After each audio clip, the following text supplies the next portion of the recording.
네, 안녕하세요. 여러분 반갑습니다. 저는 비즈니스에 사회적 가치를 입히는 일을 하고 있는 진양희라고 합니다. 기업에서는 ESG 전략을 세우고 실행하는 일을 했었고요.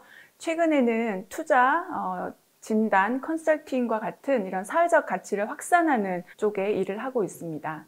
1강에서 여러분들 사회적 경제의 개념과 정의, 역사 이런 것들에 대해서 살펴보셨고요. 아마 1강에서 살펴보실 때 사업체라는 단어, 그 다음에 사업, 어떤 비즈니스 이러한 키워드들을 강조를 해주셨을 텐데요.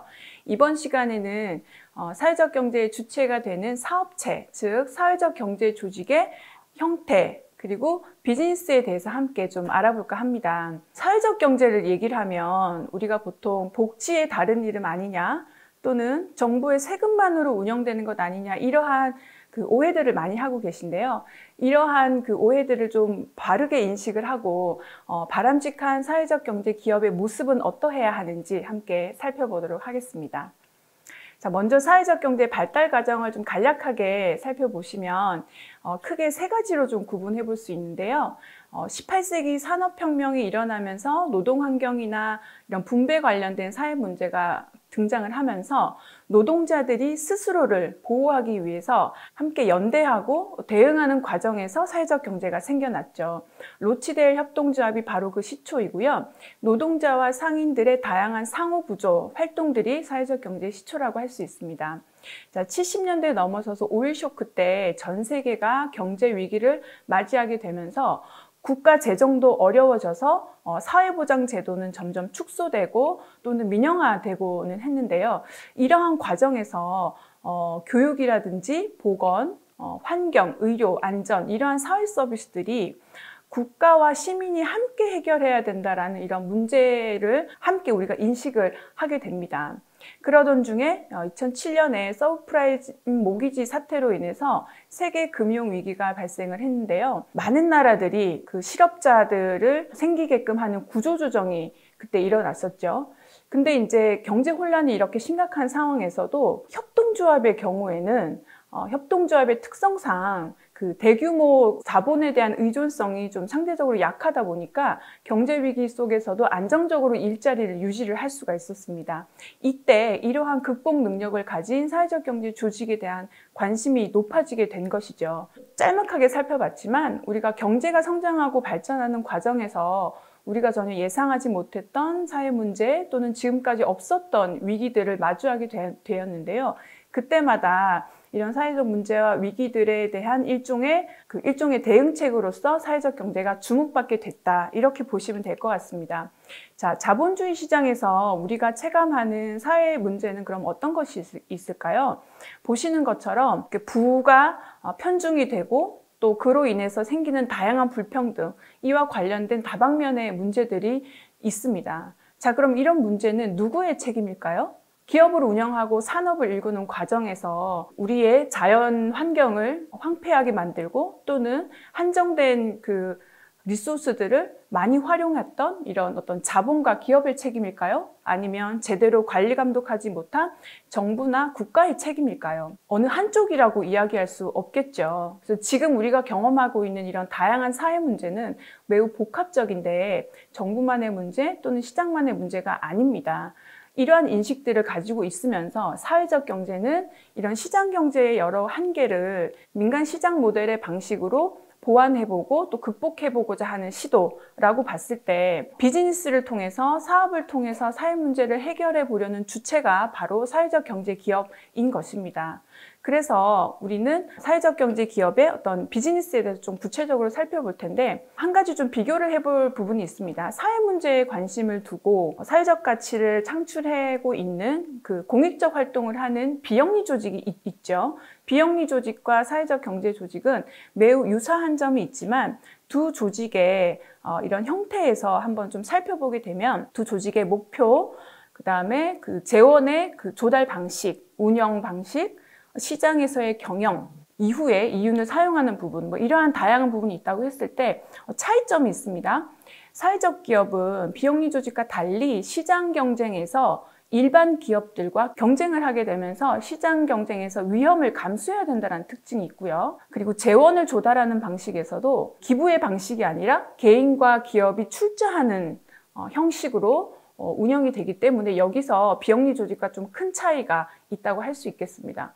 즉, 사회적 경제 조직도 민간 기업과 마찬가지로 영리적 사업을 운영하면서 사업을 영위하면서 운영된다는 점을 좀 기억해 두시면 좋겠습니다. 자, 그럼 이제 사회적 경제 기업이 운영하는 사업에 대해서 한번 좀 살펴볼 텐데요. 자, 우리가 흔히 사업이라고 하면 여러분 어떻게 이야기할 수 있을까요? 사업은 어떠한 일을 일정한 목적과 계획을 가지고 짜임새 있게 또 지속적으로 경영을 하는 것 또는 그러한 일을 보통 우리가 사업이라고 얘기하죠.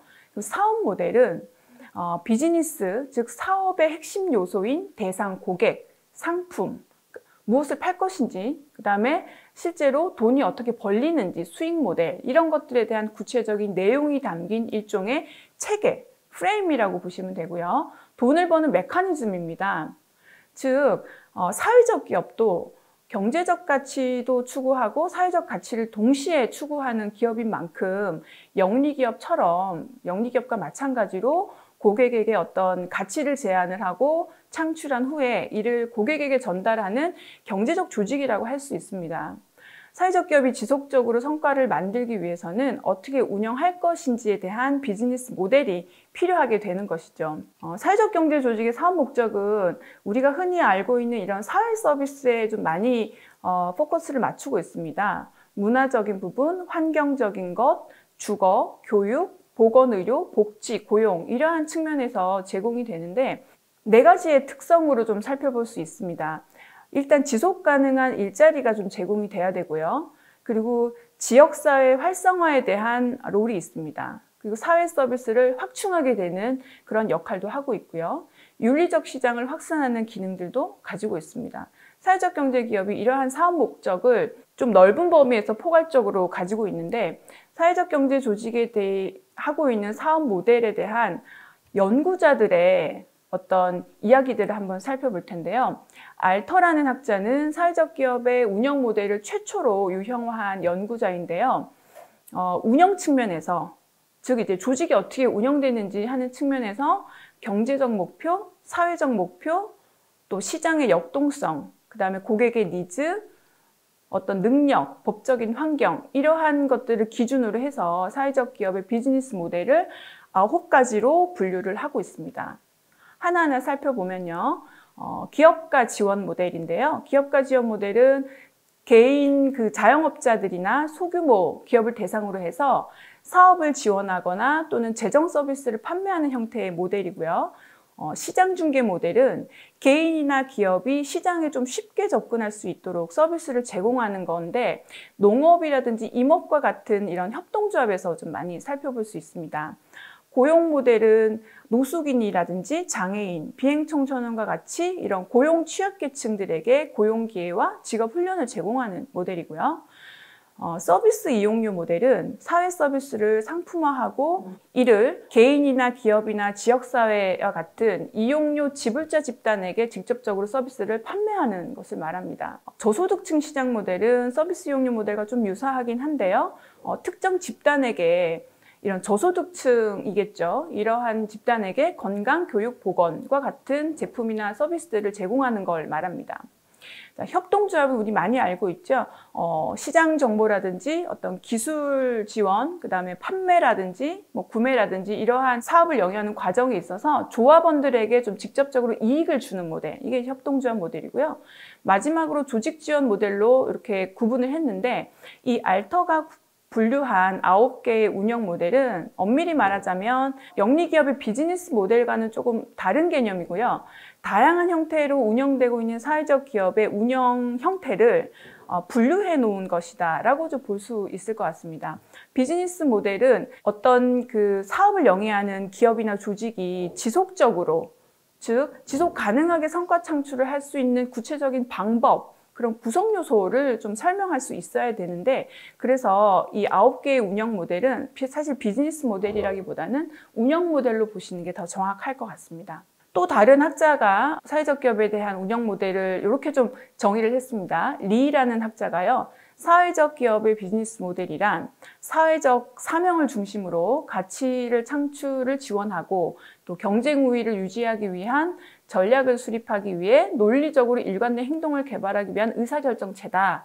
굉장히 어려운 것 같지만 사회적 사명이라는 단어, 그리고 전략, 경쟁 우위, 일관된 행동, 의사결정 체계, 이러한 것들이 어떻게 보면 비즈니스 모델의 좀 핵심 키워드다. 이렇게도 보시면 될 것 같아요. 그 이후에도 사회적 기업의 비즈니스 모델에 대한 연구는 좀 지속적으로 이어왔는데, 오스터왈더와 피그니어는 사회적 기업을 유형화한 좀 대표적인 학자입니다. 제3자 펀딩 모델이라는 게 있는데요.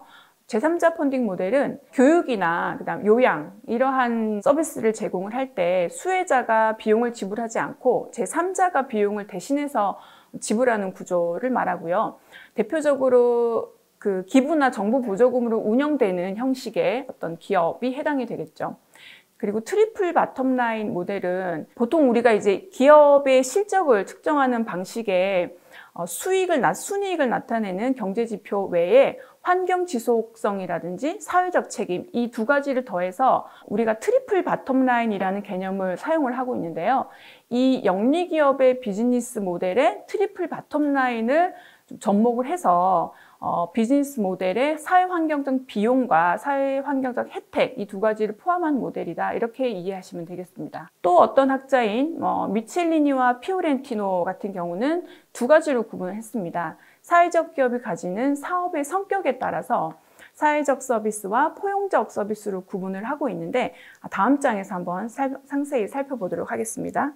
자, 사회적 서비스 비즈니스 모델은 수익과 이익을 창출하는 방식은 일반적인 영리기업과 동일한 형태인데, 저소득층을 대상으로 싼 가격으로 재화와 서비스를 공급하는 걸 주요 사업 목적으로 하고 있습니다. 그렇기 때문에 장기적으로 경제적인 면에 있어서 지배구조를 유지하는 데는 좀 어려움을 겪는 이러한 모델이라고 볼 수가 있겠고요. 포용적 서비스는 주로 일자리에 바탕을 두어서 취약계층에게 일자리를 제공하고 취약계층이 수익을 창출하게끔 하는 모델로서 우리나라의 일자리 창출형 사회적 기업과 유사하다고 보시면 되겠습니다. 자, 사회포용적 비즈니스 모델, 이 두 가지를 합쳐서 사회포용적 비즈니스 모델의 구성 요소에 대해서 이 학자들이 좀 제안을 하고 있는데요. 4가지 영역 그리고 7가지의 구성 요소가 있습니다. 첫 번째로 오퍼, 제한, 가치 제한이 필요하다는 거죠. 그리고 에코시스템에서는 관리 체계, 가치 사슬, 파트너 역량, 이런 것들이 이제 구성이 되어 있고요. 시장, 마켓에서는 시장 세분화, 그다음에 유통, 이러한 그 구성 요소를 이야기를 했고요. 경제적 특성도 반드시 갖추고 있어야 되는 거죠. 수익 관리 모델, 어떻게 돈을 벌어서 관리를 할 것이냐, 이러한 그 구성 요소로 사회포용적 비즈니스 모델을 설명을 하고 있습니다. 조금 간략하게 살펴봤는데요. 좀 더 구체적으로 사회적 경제 기업의 비즈니스 모델은 그럼 어떻게 완성이 될 수 있을지 하나하나 좀 더 살펴보도록 하겠습니다. 자, 이 그림은 여러분들 많이 보셨을 텐데요. 비즈니스 모델을 분석할 때 가장 많이 활용하는 프레임이죠. 오스터왈더와 피그누어의 비즈니스 모델 캔버스를 나타내고 있습니다. 자, 가운데 보시면 밸류 프로포지션 이라고 해서 가치 제한이 결국 우리가 어떤 제품을 사거나 서비스를 이용할 때 그 구매를 하게 하는 나의 효용이 되겠죠. 고객한테 어떤 가치를 줄 것이냐, 이게 바로 핵심입니다. 이 가치 제한을 중심으로 앞쪽 부분, 왼쪽에 나타내는 부분은 기업의 가치가 어떻게 만들어지는지를 보여주고 있고요. 우측에 뒷부분에 나오는 부분은 기업의 가치가 어떻게 전달이 되고 수익이 어떻게 창출되는지를 보여주고 있습니다. 자, 그럼 왼쪽에 하나하나 살펴보면 먼저 키 파트너스, 핵심 파트너는요. 우리 사업에 제품과 서비스를 위해서 긴밀한 협력 관계에 있는 이런 파트너, 공급자들이 해당이 되고요. 핵심 활동은 우리 사업의 가치를 제공하기 위해서 우리가 수행하는 활동들이 되겠죠. 생산을 한다든지 마케팅을 한다든지 뭐 여러한 활동들이 있겠죠. 그리고 핵심 자원은 우리 사업의 가치를 제공하기 위해서 필요한 인적, 물적 자원을 말합니다. 가치 제한은 제일 중요한데요. 우리 가치를 표현하는 경쟁자와 구분되는 차별화 포인트. 우리 제품과 우리 서비스를 사람들이 왜 사냐 이거죠. 거기서 바로 차별화 포인트가 가치 제한이라고 보시면 되겠습니다. 오른쪽을 보시면 먼저 고객을 보겠습니다. 커스터머 세그먼트는요, 우리 제품과 서비스를 판매하는 대상, 구매하는 고객이 누구냐라는 거고요.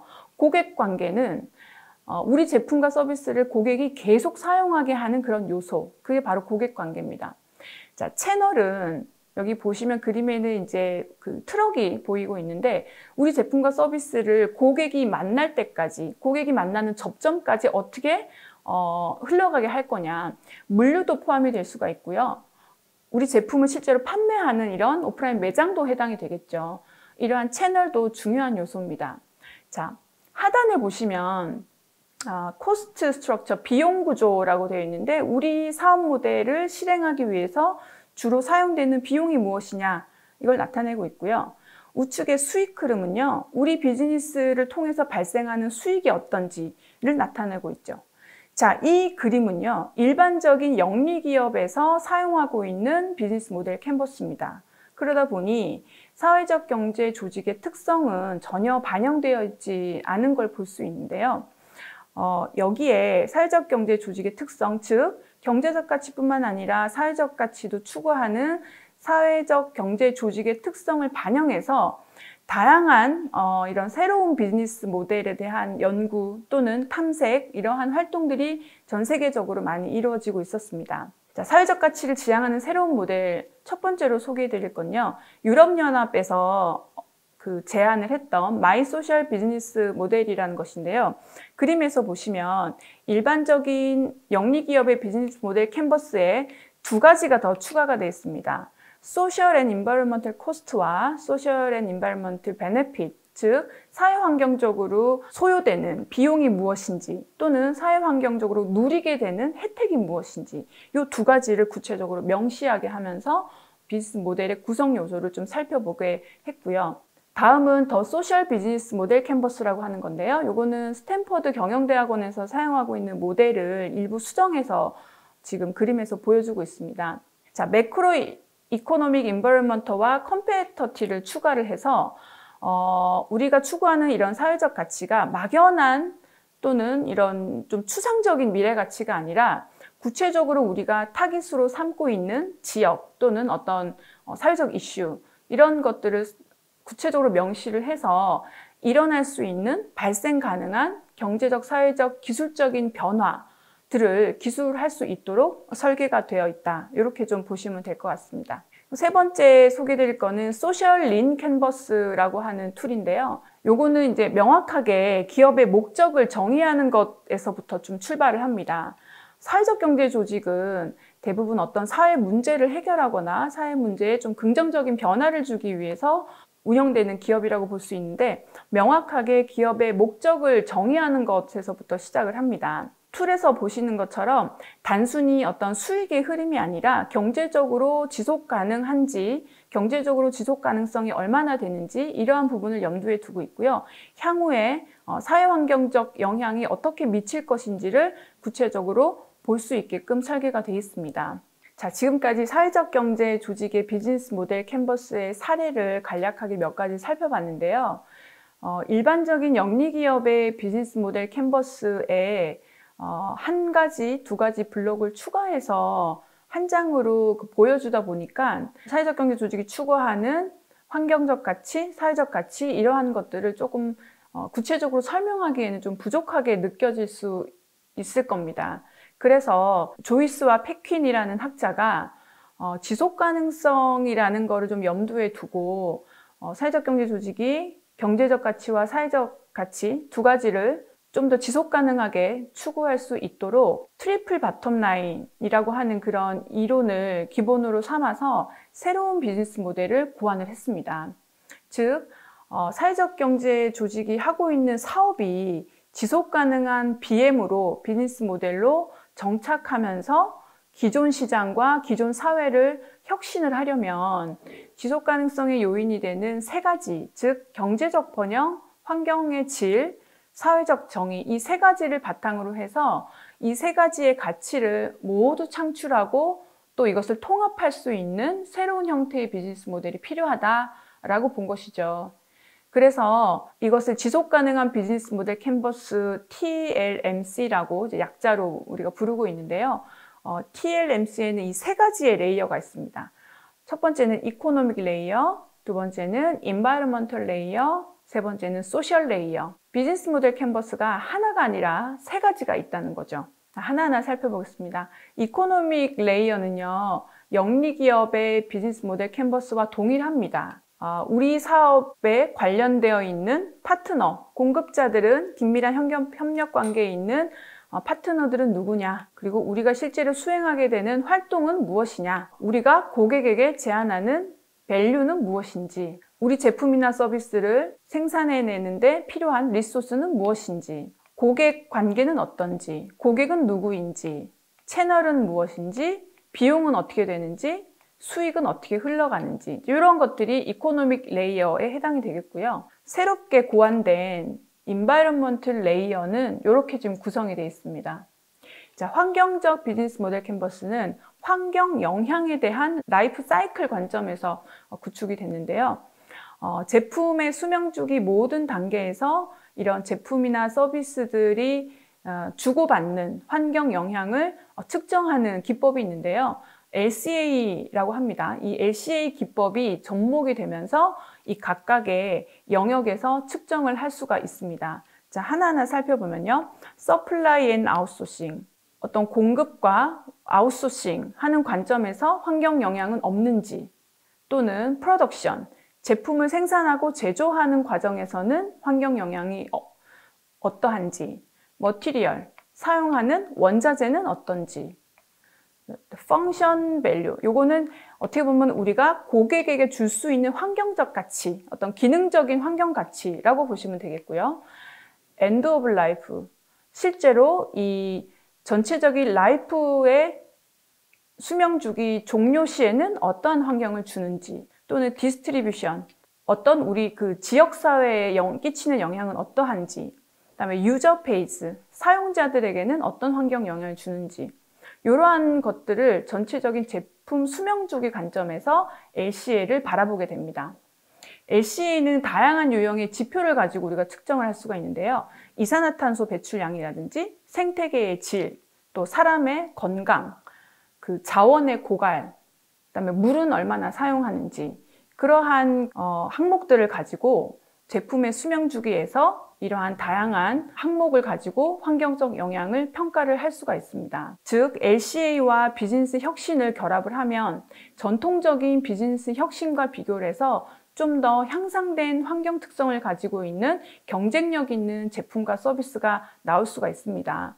이것은 비단 사회적 경제 조직에만 국한된 내용이 아니라 일반적인 영리기업에서도 우리 사업이, 우리 제품과 서비스가 가지고 있는 환경적 가치 또는 환경적 임팩트와 베네핏은 어떠한지 분석해 보는데 유효한 툴이 될 수 있습니다. 자, 세 번째 레이어는 소셜 비즈니스 모델 캔버스 레이어인데요. 사회적 비즈니스 모델 캔버스는 우리 조직이 가지고 있는 사업 활동을 통해서 사회적 영향을 얼마나 주고받는지를 탐구하기 위한 것으로 이해관계자 관리 접근법을 기반으로 하고 있습니다. 하나하나 보시면요. 로컬 커뮤니티, 지역사회와 어떤 관계를 주고받는지, 거버넌스, 정부기관, 인플로이, 우리 회사에 근무하는 구성원들이겠죠. 소셜 밸류, 요거는 고객에게 줄 수 있는 구체적인 사회적 가치가 될 수 있겠습니다. 소셜 컬처, 사회적 어떤 문화, 사회 문화적인 측면, 스케일 오브 리치, 엔드 유저, 소셜 임팩트, 소셜 베네핏, 이렇게 구성이 되어 있습니다. 자, 여기 전체적인 레이어에서 보시면 조직의 이해관계자의 이익을 균형 있게 추구하기 위해서 전형적인 이해관계자, 우리가 흔히 얘기하는 직원, 주주, 지역사회, 고객, 공급업체, 정보기관, 이러한 기본적인 이해관계자들도 포함을 하고요. 그 외에도 언론이라든지 가난한 사람들, 테러 단체, 자연 생태계 이러한 사람이 아닌 다양한 그룹도 이해관계자에 포함할 수 있도록 확대를 하고 있습니다. 그래서 이해관계자 관점을 통해서 조직의 비즈니스 모델과 영향을 필터링함으로 인해서 기존 비즈니스 모델 캔버스를 좀 더 확장하는 데 도움이 될 수 있습니다. 자, 조금 어려울 수 있는데요. 구체적인 사례를 가지고 한번 살펴보도록 하겠습니다. 자, 모어덴이라는 회사가 있습니다. 자동차에 버려지는 폐 시트로 가방과 지갑 이런 것들을 만드는 컨티뉴라는 브랜드로 잘 알려진 기업이죠. 모어덴이 추구하는 이런 업사이클링은 좀 리사이클링보다 좀 더 향상된 상위 개념으로서 우리가 보통 이제 버려지는 물질들이 좀 재사용이 될 때 단순하게 재사용되는 것이 아니라 품질을 더욱더 올리거나 또는 동일한 품질로 생산하는 이러한 방식을 말하죠. 그래서 업사이클링의 대표 기업이다, 대표적인 사회적 경제 조직이다 라고 많이 알려져 있습니다. 자, 모어덴의 사업 모델을 가지고 세 가지 측면에서 한번 비즈니스 모델 캔버스 분석한 예를 보여주고 있습니다. 이코노믹 레이어에서는요, 파트너는 긴밀한 협력 관계에 있는 것들이 어딘지 나오죠. 테슬라, 기아 자동차, 이런 폐차장, 그 다음에 자동차 시트 연구소, 자동차 회사, SK 이노베이션, 롯데 홈쇼핑, 백화점, 이러한 등등 많은 이제 협력 파트너들이 있고요. 액티버티는 주로 마케팅, 생산, 물류 이런 것들을 주로 수행을 하고 있습니다. 여기에서 판매하는 제품은 궁극적인 밸류 프로포지션은 고급 재질의 가죽 제품입니다. 이걸 생산하기 위해서 활용하는 리소스는 강도 높고 가벼운 자동차 가죽이 되겠죠. 주로 누가 이 제품을 구매하느냐? 고객 세그먼트를 한번 보시죠. 길티 프리 컨슘션을 지향하는 윤리적 소비자를 주요 고객으로 삼고 있고요. 또는 그런 자신의 차를 폐차할 때 좀 추억을 만들고 싶어하는 개인도 포함을 하고 있습니다. 커스터머 릴레이션십은 고객 관계, 북미나 유럽이나 컨티뉴 멤버십 이러한 것들을 통해서 고객을 계속 유인을 하고 있는 또는 확장을 하려고 하는 계획을 가지고 있죠. 자, 채널을 한번 보실까요? 고객과 어디서 주로 만날까요? 주로 웹사이트 또는 쇼핑몰, 오프라인 매장 이러한 쪽에서 만나고 있습니다. 이코노믹 레이어에서 분석한 내용을 가만 보시면 조금 뻔한 사업일 수 있잖아요. 버려지는 폐 시트에서 가죽을 추출해서 다시 재가공을 한 다음에 지갑을 만들어서 판매를 하는 이런 뻔한 사업이라고 생각할 수 있는데 그런 뻔한 사업이라는 것에 머무르지 않게 해주는 포인트가 바로 이 파트너에 있다고 보시면 될 것 같아요. 핵심 기능을 중심으로 자원과 관계자들이 네트워크를 잘 구성을 해서 기아차라든지 테슬라와 같은 네트워크를 활용해서 B2B 모델의 다양한 프로모션을 좀 진행을 하고 있는 것이 좀 포인트라고 보시면 될 것 같습니다. 이러한 9가지의 모든 요소가 가죽의 재사용이라고 하는 핵심 가치에 포커싱이 되어 있고 재사용 가죽을 활용함으로 인해서 재료비라든지 마케팅비 이러한 비용 절감 효과도 톡톡히 보고 있는 것으로 분석이 되고 있습니다. 네, 환경적 레이어에서 살펴보게 되면 그 모어덴이 추구하고자 하는 그런 핵심 가치인 업사이클링에 대한 내용을 좀 더 자세히 볼 수가 있습니다. 폐가죽을 활용해서 생산된 제품들, 지갑이라든지 가방 이런 것들이 일반적인 기업에서 만든 것과 겉모양은 별반 다르진 않지만 이것을 생산하고 제조하는 과정에서 폐가죽을 물세척을 하는 과정 또는 버려지는 폐기물이었는데 이거를 수거함으로 인해서 어떤 환경적 영향을 주는지 이런 것들을 잘 알 수가 있는 거죠. 인바이러먼털 임팩트를 한번 보시게 되면 자동차 폐기물의 25%를 차지하고 있는 매립 폐기물이 연간 400만 톤 이상 절감되는 효과를 가지고 온다고 하고요. 생산 짜투리라든지 여러 가지 소각이 안 되거나 또는 매립을 하는 이러한 그 버려지는 폐기물들을 버리지 않음으로 인해서 처리되는 비용들을 또 절감을 할 수 있다고 합니다. 자동차에서 나오는 모든 제품을 업사이클링 하는 게 아니라 기존에 재활용하지 못했던 부분까지 짜투리까지 찾아서 활용함으로써 모어되는 업사이클링에 대한 의미와 가치를 좀 더 더 하고 있는 기업이다. 이렇게 분석이 될 수 있겠습니다. 자, 소셜 레이어에서 한번 보겠습니다.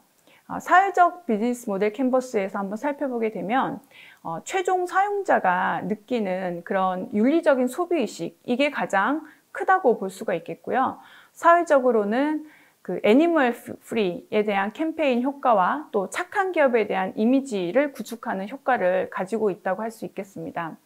로컬 커뮤니티 측면에서 보시면 정부기관이라든지 이런 코이카, 베트남 사업, 이런 협력 관계에 있는 다양한 지역사회의 기관들과 함께 사회적 영향력을 끼치는 역할을 하고 있고요. 실제로도 인플로이에서 보시면 사회 취약계층을 고용을 하고 있고, 이러한 비즈니스 모델을 베트남에까지 보급을 시켜서 환경 문제와 업사이클링에 대한 인식을 확산할 수 있을 것으로 분석을 하고 있습니다. 이런 사회적 파급력을 토대로 국내 최대 업사이클링 복합 문화 공간인 서울 세화령 플라자에 입점을 했고, 또 대규모 대기업 쇼핑몰에도 입점을 하게 되면서 이런 지역 생태계와 지역사회에서 사회적 영향력을 더욱더 확산을 하고 있는 것을 볼 수가 있습니다. 자, 지금까지 사회적 경제 기업의 비즈니스에 대해서 좀 살펴봤는데요.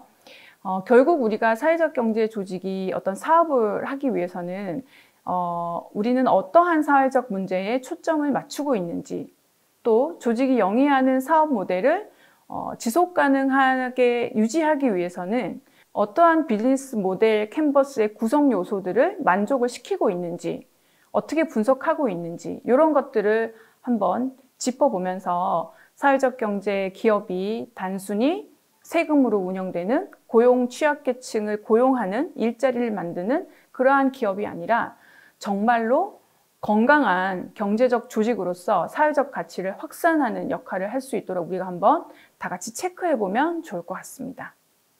다음 시간에 뵙겠습니다.